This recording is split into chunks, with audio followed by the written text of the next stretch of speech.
Hi, I'm Jackie and I have endometriosis. I was diagnosed with endometriosis in 2012, though I had had it for quite a while. But 2012 is when I had surgery and it was diagnosed. So endometriosis is basically a chronic health condition where the cells that are supposed to be in your uterus that shed every month in a woman's monthly cycle are found in other parts of her body. So these cells, they shed every month just as they would inside her uterus, wherever they are found. And when this happens, it causes lesions or scar tissue. This scar tissue in turn causes inflammation and a lot of pain.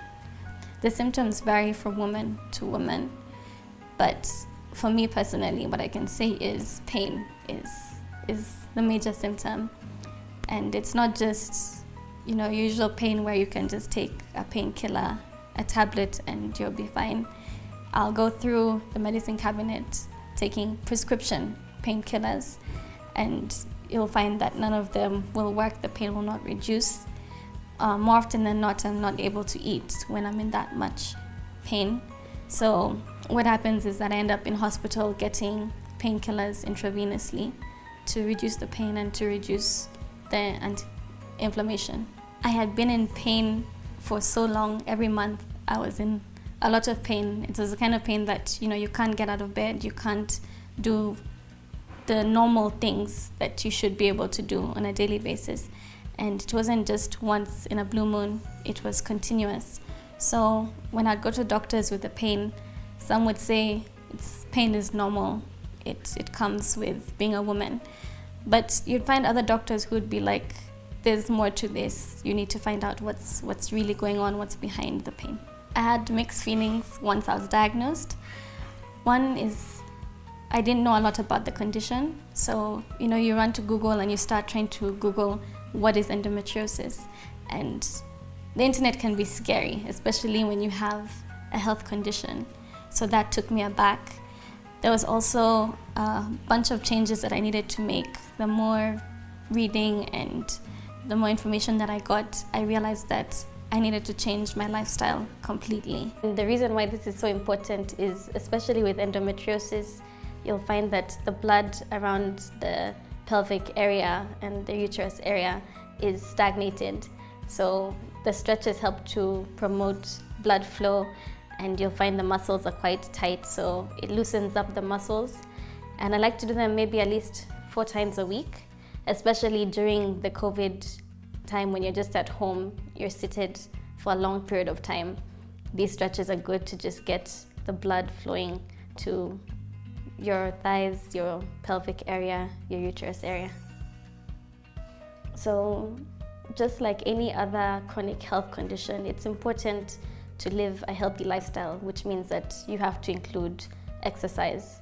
So before COVID, my husband and I would go to the gym at least 4 times a week early in the morning.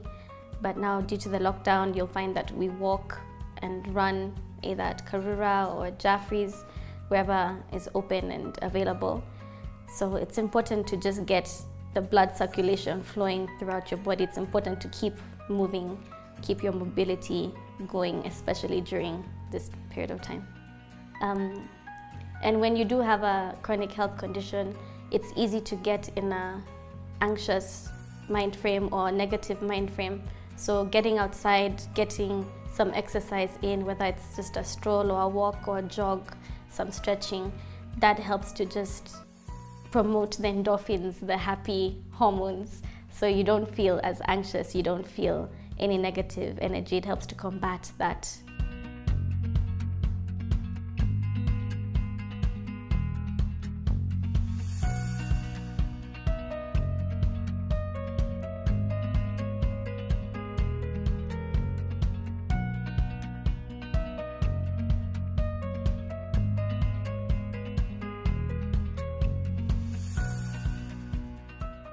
So just like somebody who has diabetes would avoid sugar, I had to start reading about the things I needed to avoid and the things that I needed to start doing.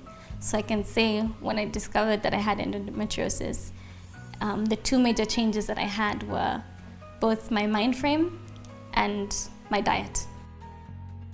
So just like with any other chronic health condition, with endometriosis, you also have to make sure that your immune system is boosted. You need to get in your fruits and your vegetables daily. So for me, I like to make either pineapple-based smoothie or juice every day. And the reason why I like pineapple is because it's anti-inflammatory.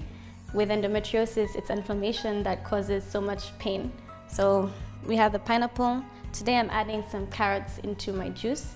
Reason why carrot is also good, because if you have a hormonal imbalance and you have excess estrogen, then carrots help to repel and get rid of the excess estrogen. And then I always have something green, whether it's spinach or kale. Today I'm going with spinach.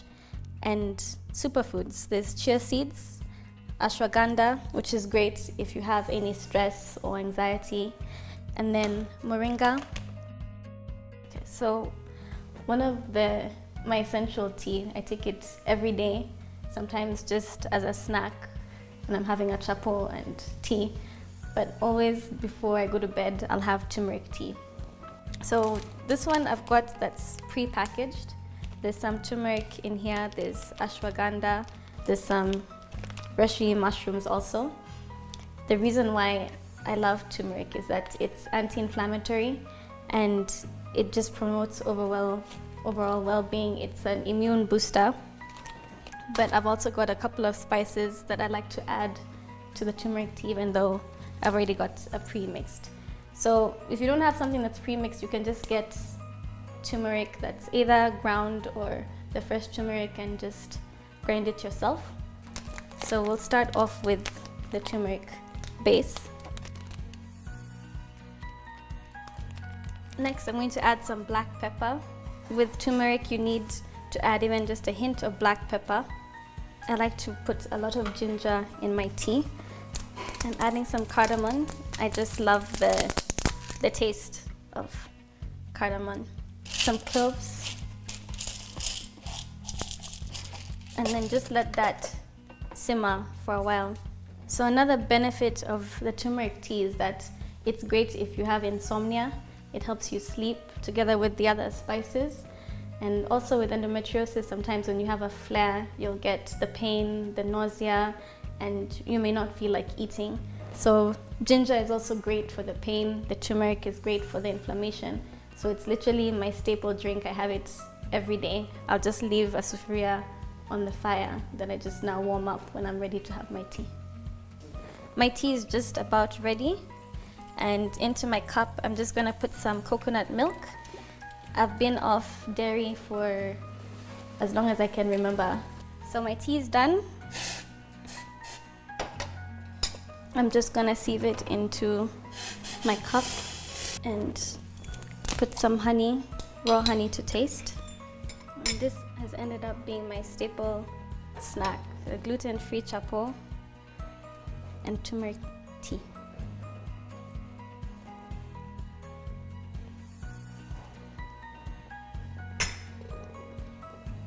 I use a variety of supplements for endometriosis. Some are specific to endo and try to naturally balance hormones. Some are immune boosters. The one thing that's constant in my medicine cabinet is turmeric or curcumin because it's anti-inflammatory. The rest I vary with.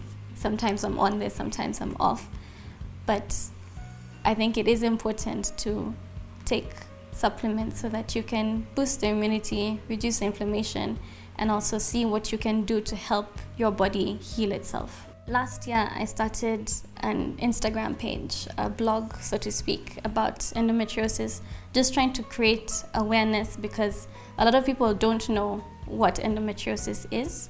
And then from a perspective of somebody who has endometriosis, a lot of people don't know what we go through month to month or day to day. It's not just a painful period. There's the chronic fatigue.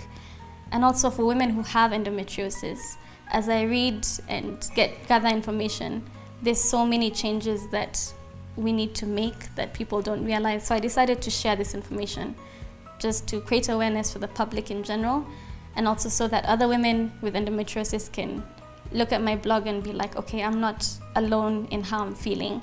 And then, the tips that I share, somebody can be like, hey, this worked for her, it may work for me. You read the internet and the internet tells you there are a whole bunch of symptoms, or you should be feeling like this, and it's very scary. You talk to the doctors and doctors are like, you have to rush and have a baby or you won't be able to have a baby. Others will tell you, you need to have a baby now and that will reverse your endometriosis. And it can be very overwhelming. It can bring on stress that even adds to the endometriosis. So I had to take a step back and just not see myself as all women who have endometriosis, but Jackie, what are my symptoms? What is my endometriosis? So once I focused on myself and you shut out the other voices, you realize, okay, my symptoms are not that bad. I have the pain and I get chronic fatigue. But when you read the internet on all the other lists, I'm grateful that I don't have those other symptoms. And just also trying to discover what I wanted. It's not have a baby now or you won't be able to have it. And that can make you panic, but just taking a step back and making decisions based on what I want and based on where my endometriosis is at that particular time. There's a lot of stigma when it comes to reproductive issues. And I've witnessed it myself when, you come out and you're like, I have endometriosis. People will just dash to, does that mean you can't have a baby? Or, you already get judged based on stigma and what society deems that a woman should be doing. A woman should have a baby by now, or even just talking about periods in general. It's not open. So there's some women who still feel like they're not able to be open with it, but they do want to get help, they do want to get support. So they won't comment on a post, but they'll DM me, they'll text me, they'll call me to talk about it, but they won't actually put it out there. So the emotional impact of endometriosis, I can say with somebody else who has a chronic health condition, it's easy to get caught up and feel sorry for yourself that, oh, I am sick, I have this health condition. But you have to get your mindset out of that, and rather than feel like a victim or feel sorry for yourself, it's like switch to warrior mode. So it takes effort to put yourself in that place, especially when you do have a flare, because it can be frustrating, it can be overwhelming, it can put you down emotionally. So you'll find that even after a flare, it'll take a few days just to get your mindset back to a positive mindset and be like, okay, I was down, let me get back up and fight. And what does help also is I'll start each morning with a positive thought. I start it off with a positive thought from the Bible, and that will get me through the day, because that thought is constantly at the back of your mind. If there's any stress or anxiety or feeling of woye me, or that thought helps you to get out of that mindset into a positive mindset. The other thing that I do is before going to bed, my husband and I have a practice of just saying what we're grateful for that day. So having that mindset also brings about, it counters any negativity or any negative feelings. It doesn't matter whether we've just come from the hospital and I've had an endo flare, or whether it's a bad day. I'll still have to come up with 3 things that I'm grateful for in that day. And that mindset helps to counteract any negativity, any, anxiety or stress that comes up with the emotions of having endometriosis and an endo flare. So you start the day off with a positive note and you end the day with a positive note. And especially right now with COVID, there can be so much negativity. People's businesses aren't going the way they should be. There's so much bad news on the TV. So it takes effort now to put that aside and just continue trying to cultivate a positive mindset and cultivate gratitude and joy.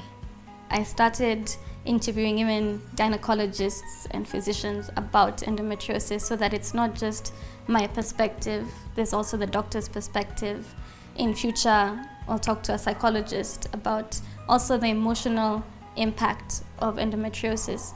So these are all lined up for my blog so that it's a holistic approach, because endometriosis, just like any other chronic health condition, it's not just your physical that's affected. There's the emotional imbalance, there's that all the effects that come with it, there's your nutrition. So it's going to be a holistic, or rather in the works it is a holistic approach to endometriosis. When I say that endometriosis affects your entire well-being and your entire different aspects of your life. For example, I decided to choose to be self-employed because you don't know how many days off you're gonna need a month. But there are other women who don't have that luxury of being self-employed. They're in the workplace and you only have a certain number of days off in a month or in a year. But this woman may need to take more time off. She may have days where she needs to work from home. And it's not that she's slacking off or that she's lazy, it's that she literally, her body has shut down and she needs this. So I'd also say for HR or people in the workspace, also look at women as an individual. What does so-and-so need? What is she going through? Why does she need this? And just have a little more compassion and understanding. And just because I've put it out there that I have endometriosis, I choose not to be defined by it. I'm so much more. I'm a photographer, a content creator, an entrepreneur, a wife, and an endo warrior.